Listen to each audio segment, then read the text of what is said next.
Hey, this is TW Jackson. You can call me T-Dub. I did this video for you. It's called The First Step to Stopping Your Breakup.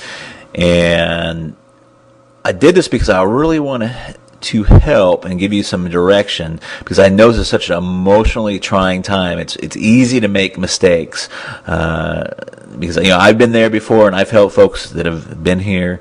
And you wake up in the morning. You just don't want to wake up. You just don't even want to roll out of bed. And everything on the radio, every song reminds you of your ex. You go to work and you drive by the places you used to eat and used to go to, and it's so tough to not do the wrong things because we're so emotional. So this is the purpose of the video, and I sure hope it helps you out.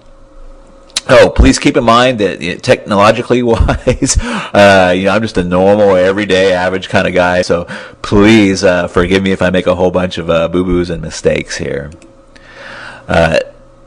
Very first thing, you may be past this point, but you don't want to panic. It's the very worst thing you can do.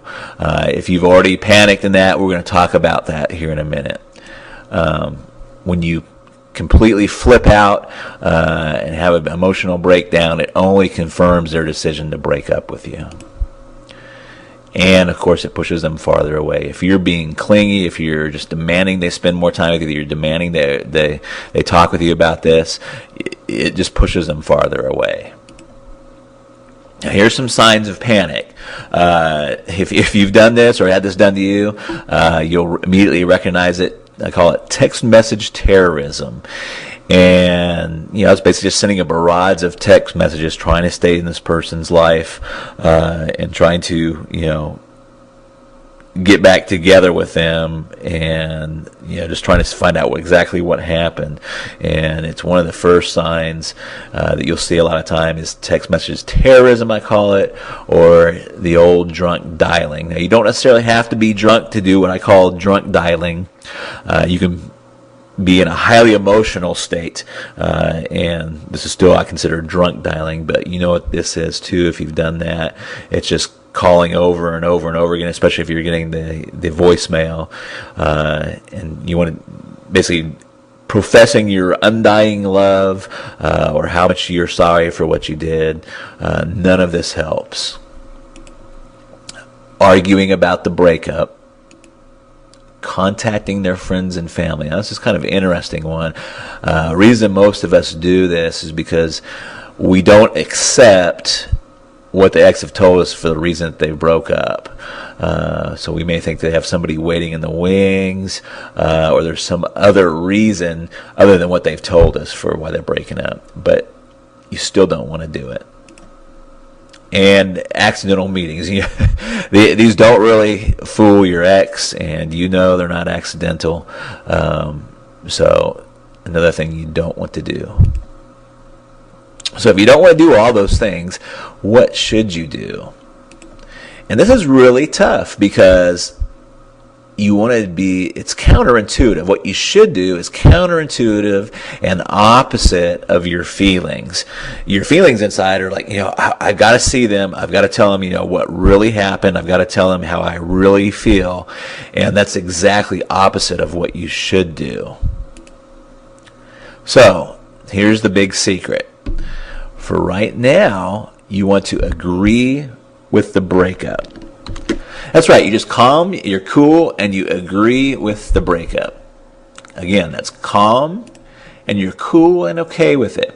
Now, you may already be past this point. Like I said, you might have already kind of freaked out a little bit. Don't feel bad, that happens. But if you run into them again or see their friends or family, you now want to be calm, cool, and okay with the breakup. And the big thing is you'll be way ahead of the game if you just don't do all that crazy stuff. We're talking about the text message terrorism, the drunk dialing, and trying to see all their family and friends in that. Now, why does this work? Well, it works for a lot of very powerful psychological reasons. I'm just going to talk about a couple. And I can't remember if it was my father or my grandfather that introduced me to this phrase, but it's so true through life. It's the hungry dog doesn't get fed. If you just imagine for a moment, you hear some scratching on your front door, and you open the door, and it's some mangy dog with his ribs sticking out, and he's you can tell he's starving to death. But your first instinct is to get him out, to get him away from your doorstep.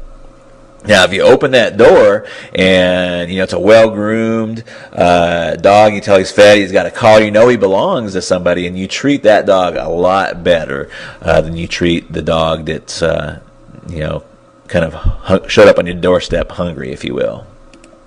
Now, their main psychological reason, and please burn this into your head or memory, write it down, is people want what they can't have. This is so true. Whether it's jobs, when is it hardest to get a job? When you don't have a job. It's easy to get a job when you already have one. The same is true with money and credit. They loan money to people that don't need the money all the time. When you have no credit, it's almost impossible to get any credit. And the same things hold true with love and attention.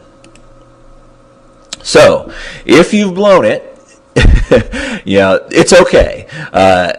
Is there still a chance? You betcha. And here's what you want to do. You just want to write a short note and include these things. Don't add to it and don't take away from it. But you want to let them know you're okay with the breakup now. You tell him or her that you agree with the decision to break up. If you did something bad, like have an affair, just briefly apologize. If you didn't do anything bad, don't find something to apologize about. That will be worse. But if you did something bad, just briefly apologize. Then tell them something really exciting has happened in your life, and you need to tell them about it sometime.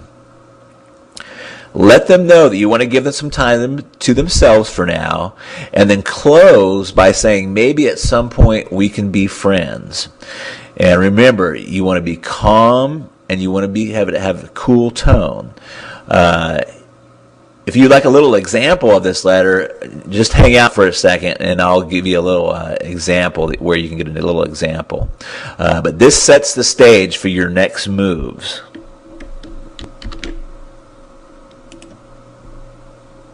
Now, if you'd like to learn more, I really debated over this because for a couple reasons. These are very controversial tactics, and some have called these mind control, and I've not very often because I'm usually helping people that want to get back with their exes, but it makes me very leery, and I thought for a long time before I actually released some of this information because I don't know who is exactly is going to be getting this.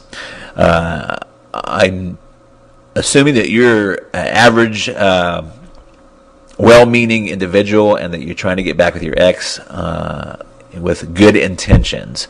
So I just want to say that this is not for stalkers. It's not to be used for any kind of revenge. Don't try to get back together with them and just to break up with them or break their hearts. And I'm just going to throw a blanket out there. It's not for cuckoos, crazies, or weirdos.